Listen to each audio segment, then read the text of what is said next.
Hey everybody, I'm back again with another installment of my how-to's videos. So today we're going to talk about the tire bands from JConcepts. So this is what they look like. Part number 8141.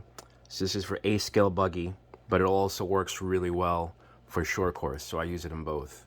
So today we're going to mount them on a new set of JConcepts Recons that I just picked up. So basically what the tire bands do is it minimizes tire expansion as the tire is going through high speed. So instead of ballooning up in the middle, it stays more flat, which gives you much more consistent traction, forward traction, as well as cornering, but definitely you feel it more forward traction going down the straightaway. I feel like I have way more grip. And also the tire wear is more even as you're not getting the bald spot in the middle. It tends to have a more consistent wear, so the tires last longer. So first thing you're going to do is you're going to obviously take the foams out of the tire. You're going to place it on the rim.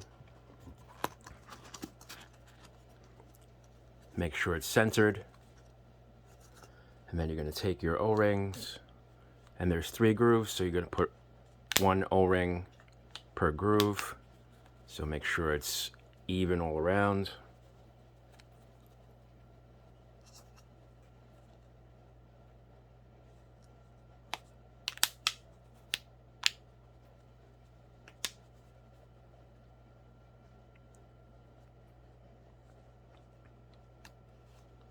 So obviously the pros sometimes recommend gluing the foam to the rim, which I have done, especially on green compounds. It definitely works. It's a little more time consuming and it's really easy to get it wrong in the beginning. Also, I find, at least with short course, it makes the tire wall very stiff. The side wall is very stiff. So I find the O-rings are a happy medium where it does minimize the expansion but still has some give on the sidewall to conform to the bumps in the track. So I find this is a little easier to work with. So now they're installed, and then you're just going to basically stretch it over your tire. So that's usually the more challenging part, is getting it back on. So it just takes a little bit of work to get it around.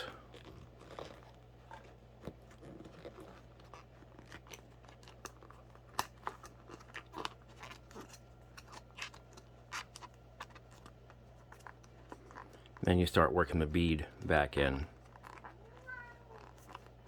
Don't mind the meowing, it's my cat. I think he wants to be in the video too. So just go around the tire and get the bead in as evenly as possible before the gluing process, obviously.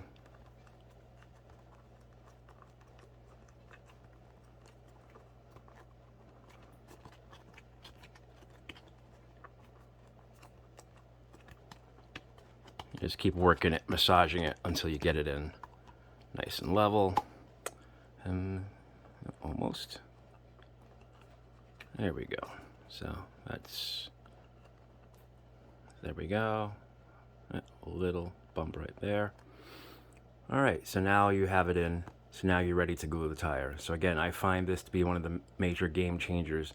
Doesn't seem to be discussed that often online, but for me, I noticed major improvement in traction since I started using the O-rings. So again, that part number 8141 is going to be for A-scale buggy as well as short course or similar tires of that size. They also make them for Truggys. That makes a big difference in Truggy because those are bigger tires, a lot more mass, cuts down the expansion down the straightaway. Also, when you're revving the air, you get less expansion. So as a bonus, you're more likely to keep your tires on the rim from having the glue come undone from tire expansion. So this is how you install the O-rings, and that's been your latest episode of How To's. See you on the track.